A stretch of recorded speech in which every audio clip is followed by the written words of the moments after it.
Hello guys and welcome back. In this video, I will show you how to link your TikTok app with your music app. So without wasting any time, let's get started. First, go to the App Store and in the search bar, type TikTok. Make sure your TikTok app is updated to the latest version, so you won't encounter any issues. Once the app is updated, simply open the TikTok app.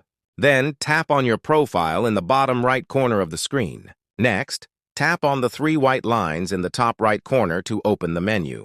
After that, tap on Settings and Privacy, scroll down, and then tap on Music. Here, you can add your music app, which will allow you to link TikTok songs directly to your music app.